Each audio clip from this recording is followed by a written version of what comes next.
ಪಿತನ ಸುತನ ಮತ್ತು ಪವಿತ್ರಾತ್ಮರ ನಾಮದಲ್ಲಿ ಆಮೇನ್. ಪ್ರಭು ಕ್ರಿಸ್ತರಲ್ಲಿ ಆತ್ಮೀಯ ಸಹೋದರ ಸಹೋದರಿಯರೇ, ಈ ದಿನದ ಜೀವಸ್ವರ ಪವಿತ್ರಾತ್ಮರ ಕಾರ್ಯಕಲಾಪಗಳು, ಪ್ರೇಷಿತರ ಕಾರ್ಯಕಲಾಪಗಳು 3ನೇ ಅಧ್ಯಾಯ 1ರಿಂದ 16ರವರೆಗಿನ ವಚನಗಳನ್ನು ಧ್ಯಾನಿಸೋಣ. ವಿಶೇಷವಾಗಿ ಇದರಲ್ಲಿ ಒಂದು ವಾಕ್ಯ ಓದ್ತೇನೆ. ಪ್ರೇಷಿತರ ಕಾರ್ಯಕಲಾಪಗಳು 3ನೇ ಅಧ್ಯಾಯ ವಚನ 6. ಆದರೆ ಪೇತ್ರನು, ಹಣಕಾಸೇನೂ ನನ್ನಲ್ಲಿಲ್ಲ, ನನ್ನಲ್ಲಿ ಇರುವುದನ್ನು ನಿನಗೆ ಕೊಡುತ್ತೇನೆ. ನಜರೇತಿನ ಯೇಸು ಕ್ರಿಸ್ತರ ಹೆಸರಿನಲ್ಲಿ ನಾನು ಆಜ್ಞಾಪಿಸುತ್ತೇನೆ, ಎದ್ದು ನಡೆ ಎನ್ನುತ್ತಾ ಅವನ ಬಲಗೈಯನ್ನು ಹಿಡಿದು ನಿಲ್ಲಲು ಸಹಾಯ ಮಾಡಿದನು. ಆ ಕ್ಷಣವೇ ಕುಂಟನ ಅಂಗಾಲು ಮುಂಗಾಲುಗಳು ಬಲಗೊಂಡವು.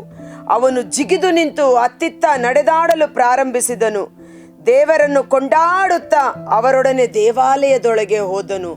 ಅದ್ಭುತಕರವಾದ ಒಂದು ಸೌಖ್ಯದ ಘಟನೆ.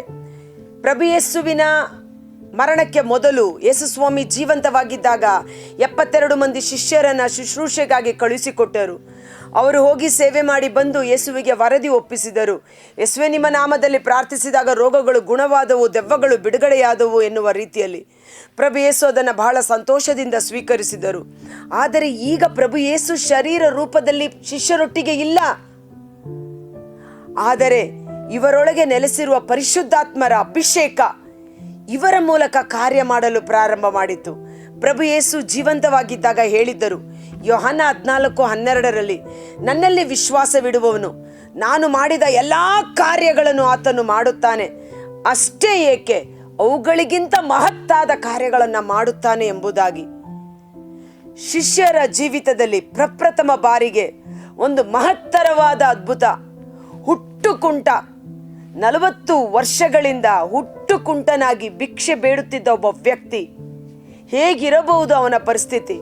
ಆ ಊರಿನವರಿಗೆಲ್ಲ ಗೊತ್ತು, ದೇವರ ಆಲಯಕ್ಕೆ ಬರುವವರಿಗೆಲ್ಲರಿಗೂ ಗೊತ್ತು, ಇವನು ಭಿಕ್ಷುಕ, ಹುಟ್ಟಿದಾಗಿನಿಂದಲೂ ಕುಂಟನಾಗಿದ್ದಂಥ ವ್ಯಕ್ತಿ ಎಂಬುದಾಗಿ. 3 ಗಂಟೆಯ ಸಮಯ, ಪ್ರಾರ್ಥನಾ ಸಮಯ, ದೇವರ ಆಲಯಕ್ಕೆ ಪ್ರಾರ್ಥನೆ ಮಾಡಲು ಪೇತ್ರ ಮತ್ತು ಯೋಹಾನರು ಬಂದಾಗ ಬಾಗಿಲ ಬಳಿ ಭಿಕ್ಷೆ ಬೇಡುತ್ತಿದ್ದ ಆ ಭಿಕ್ಷುಕನನ್ನು ನೋಡಿದರು. ಆ ಭಿಕ್ಷುಕ ತನಗೇನಾದರೂ ಹಣಕಾಸಿನ ಸಹಾಯ ಸಿಗಬಹುದೆಂದು ವಿಶ್ವಾಸದಿಂದ, ನಂಬಿಕೆಯಿಂದ, ಆಸೆಯಿಂದ ಅವರನ್ನೇ ನೋಡುತ್ತಿದ್ದಾಗ ಪೇತ್ರ ಮೊಟ್ಟ ಮೊದಲನೆಯ ಬಾರಿಗೆ ಅಲ್ಲಿ ನಿಂತು ಆ ಹುಟ್ಟು ಕುಂಟನನ್ನು ನೋಡಿ ಹೇಳುತ್ತಾನೆ, ನಿನಗೆ ಕೊಡಲು ನನ್ನ ಬಳಿ ಹಣಕಾಸಿಲ್ಲ, ನನ್ನ ಬಳಿ ಇರುವುದನ್ನು ಕೊಡುತ್ತೇನೆ. ಇವತ್ತು ನಮ್ಮ ಬಳಿ ಶ್ರೇಷ್ಠವಾದ ಮಾಣಿಕ್ಯ ಇದೆ, ಯೇಸುವಿನ ನಾಮ ಇದೆ, ಯೇಸುವಿನ ಶಕ್ತಿ, ಯೇಸುವಿನ ವಾಕ್ಯ, ಎಲ್ಲಕ್ಕಿಂತ ಮಿಗಿಲಾಗಿ ಯೇಸುವಿನ ಪರಿಶುದ್ಧಾತ್ಮರು ನಮ್ಮೊಳಗಿದ್ದಾರೆ.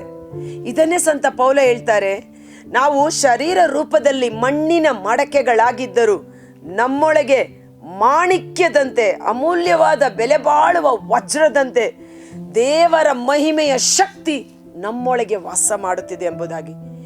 ಇವತ್ತು ನಮ್ಮಲ್ಲಿ ಏನೂ ಇಲ್ಲ ಎನ್ನುವುದಕ್ಕಿಂತ ನಮ್ಮೊಳಗಿರುವ ಸ್ವರ್ಗದ ಶಕ್ತಿ ಪವಿತ್ರಾತ್ಮರನ್ನು ನಾವು ಗುರುತಿಸಬೇಕಾಗಿದೆ.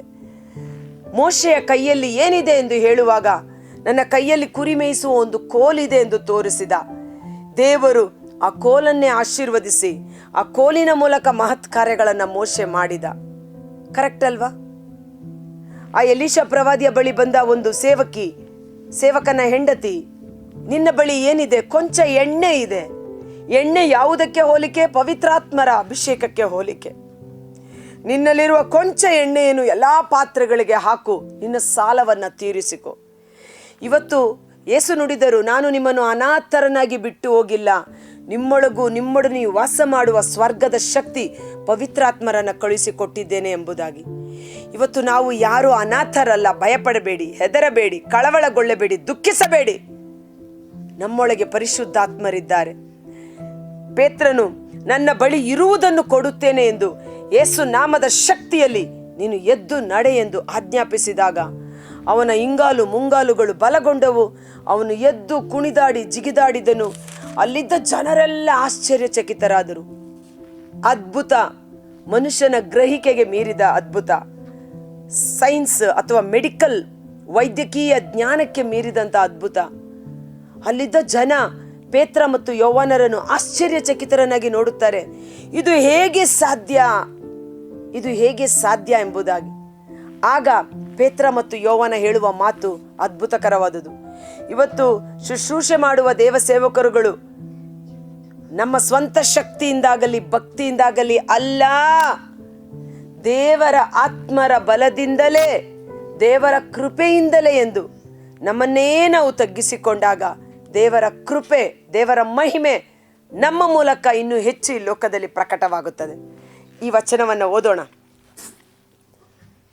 3:12. ಇಸ್ರಾಯೇಲಿನ ಜನರೇ, ಈ ಘಟನೆಯಿಂದ ನೀವೇಕೆ ಆಶ್ಚರ್ಯಚಕಿತರಾಗಿದ್ದೀರಿ?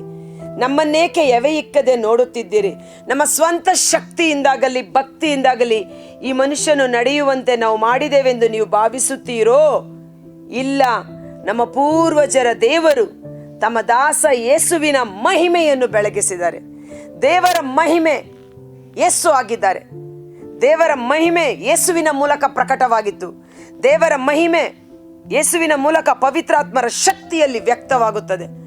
ಅದ್ಭುತ ಕಾರ್ಯಗಳು, ಸೂಚನಾ ಕಾರ್ಯಗಳು, ರೋಗ ಸೌಖ್ಯಗಳು ಪವಿತ್ರಾತ್ಮರ ಬಲದಿಂದಲೇ ಜರುಗುತ್ತಿದೆ.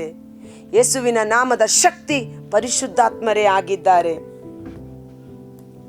ಕೊನೆಯ ವಚನ ನೋಡ್ತೇವೆ. ನಿಮ್ಮ ಕಣ್ಣೆದುರಿಗಿರುವ ಈ ಮನುಷ್ಯ ಯಾರೆಂದು ನಿಮಗೆ ಗೊತ್ತಿದೆ. ಯೇಸು ನಾಮದಿಂದಲೇ, ಆ ನಾಮದ ಮೇಲಿಟ್ಟ ವಿಶ್ವಾಸದಿಂದಲೇ ಈತನು ಶಕ್ತಿ ಪಡೆದಿದ್ದಾನೆ. ಯೇಸುವಿನಲ್ಲಿಟ್ಟ ಆ ವಿಶ್ವಾಸವೇ ಈತನಿಗೆ ನೀವೇ ನೋಡುವಂತೆ ಸಂಪೂರ್ಣ ಆರೋಗ್ಯವನ್ನು ದಯಪಾಲಿಸಿದೆ. ಪವಿತ್ರ ಗ್ರಂಥ ಇದ್ದರೆ ಆ ಅಧ್ಯಾಯದ ಮೇಲೆ ಕರಗಳನ್ನು ಇಡಿ. ಇವತ್ತು ನಿಮ್ಮ ಶರೀರದಲ್ಲಿ ರೋಗ ಬಾಧೆಗಳಿದ್ದರೆ ಈ ವಾಕ್ಯವನ್ನು ವಿಶ್ವಾಸಿಸಿ. ಆ ಹುಟ್ಟುಕುಂಟ ಹೇಗೆ ತದೇಕ ದೃಷ್ಟಿಯಿಂದ ಒಂದು ಸೌಖ್ಯಕ್ಕಾಗಿ, ಬಿಡುಗಡೆಗಾಗಿ, ಆಶೀರ್ವಾದಕ್ಕಾಗಿ ನೋಡಿದನು, ಯೇಸುವಿನ ನಾಮದ ಶಕ್ತಿಯಲ್ಲಿ ಅವನಿಟ್ಟ ವಿಶ್ವಾಸದಿಂದಲೇ ಯೇಸುವಿನ ನಾಮವನ್ನು ಕೂಗಿ ಕರೆಯುವ ಪ್ರತಿಯೊಬ್ಬರು ಜೀವೋದ್ಧಾರವನ್ನು ಹೊಂದಿಕೊಳ್ಳುವರು. ಯೇಸುವಿನ ನಾಮದ ಶಕ್ತಿಯಿಂದಲೇ, ಆ ವಿಶ್ವಾಸದಿಂದಲೇ ಅವನು ಪೂರ್ಣ ಸೌಖ್ಯವನ್ನು ಹೊಂದಿಕೊಂಡಿದ್ದಾನೆ. ಒಂದು ಕ್ಷಣ ಕಾಲ ನಮ್ಮ ಕಣ್ಗಳನ್ನು ಮುಚ್ಚೋಣ. ಕರ್ತರಾದ ಯೇಸುವೇ, ಮುಂಜಾನೆ ವೇಳೆ ಜೀವಸ್ವರವನ್ನು ಆಲಿಸುತ್ತಿರುವ ಪ್ರತಿಯೊಬ್ಬ ಸಹೋದರ ಸಹೋದರಿ ನಿಮ್ಮ ಕರಗಳಿಗೆ ಸಮರ್ಪಿಸುತ್ತೇನೆ. ಓ ಪರಿಶುದ್ಧಾತ್ಮರೇ, ಸ್ವರ್ಗದ ಶಕ್ತಿಯೇ, ದೇವರ ವಾಕ್ಯವನ್ನು ಜೀವಂತವಾಗಿ ಕಾರ್ಯ ಮಾಡುವ ಮಹೋನ್ನತನ ಮಹಿಮೆಯ ಆತ್ಮರೇ, ಯೇಸುವಿನ ನಾಮದ ಮೇಲಿಟ್ಟ ವಿಶ್ವಾಸದಿಂದಲೇ ಆ ಹುಟ್ಟುಕುಂಟ ಸಂಪೂರ್ಣ ಸೌಖ್ಯವನ್ನು ಪಡೆದುಕೊಂಡ ರೀತಿಯಲ್ಲಿ ಈ ವಚನವನ್ನು ಆಲಿಸುತ್ತಿರುವ ಪ್ರತಿಯೊಬ್ಬರ ಹೃದಯದಲ್ಲಿ ಪವಿತ್ರಾತ್ಮರು ವಿಶ್ವಾಸದ ವರದಿಂದ ಅಭಿಷೇಕಿಸಲಿ. ನೀನು ನಂಬುತ್ತೀಯೋ? ಯೇಸು ನಿನ್ನನ್ನು ಗುಣಮಾಡಲು ಶಕ್ತರು ಎಂದು ವಿಶ್ವಾಸಿಸುತ್ತೀಯೋ? ಹೌದು ಯೇಸುವೇ, ನನ್ನ ರೋಗಗಳನ್ನು ಗುಣಪಡಿಸಲು ನಿಮ್ಮಿಂದ ಸಾಧ್ಯ ಎಂದು ನಾನು ನಂಬುತ್ತೇನೆ. ನೀವೇ ನನ್ನ ಯೆಹೋವ ರಾಫಾ, ನನ್ನ ಕಷ್ಟಗಳಿಂದ ಬಿಡುಗಡೆಯನ್ನು ನೀಡುವ ಎಬಿನೇಜರ್ ನೀವೇ ಎಂದು ಯೇಸುವಿಗೆ ಹೇಳುವ. ಯೇಸುವಿನ ನಾಮದ ಮೇಲಿಟ್ಟ ವಿಶ್ವಾಸದಿಂದ, ಯೇಸುವಿನ ನಾಮದ ಶಕ್ತಿಯಿಂದ ನಿಮ್ಮ ಸಕಲ ರೋಗಗಳು ಸೌಖ್ಯವಾಗಿ ಮಾರ್ಪಡಲಿ. ಆ ಹುಟ್ಟುಕುಂಟ ಇಡೀ ಊರಿಗೆ ಯೇಸುವಿನ ಸೌಖ್ಯದ ಶಕ್ತಿಗೆ ಸಾಕ್ಷಿಯಾದ ರೀತಿಯಲ್ಲಿ ಯೇಸುವೇ ನಮ್ಮನ್ನೂ ಸಹ ಗುಣಪಡಿಸಿರಿ. ನಾವು ನಿಮ್ಮ ನಾಮವನ್ನು ಮಹಿಮೆಪಡಿಸಿ ಸಾಕ್ಷೀಕರಿಸುತ್ತೇವೆ. ಅಲ್ಲಿ ಟೈಪ್ ಮಾಡೋಣ, ಯೇಸುವಿನ ನಾಮದ ಶಕ್ತಿಯಿಂದ ನನ್ನ ರೋಗ ಗುಣವಾಗಿದೆ, ಆಮೇನ್ ಎಂದು ಟೈಪ್ ಮಾಡುವಾಗ ಆ ವಾಕ್ಯ ವಾಗ್ದಾನ ನಮ್ಮಲ್ಲಿ ಆಶೀರ್ವಾದವಾಗಿ ಕಾರ್ಯ ಮಾಡಲಿ. ಯೇಸುವಿನ ಅದ್ಭುತಕರವಾದ ನಾಮದಲ್ಲಿ ಪ್ರಾರ್ಥಿಸಿ ಬೇಡಿ ಹೊಂದಿಕೊಳ್ಳುತ್ತೇವೆ, ಆಮೇನ್.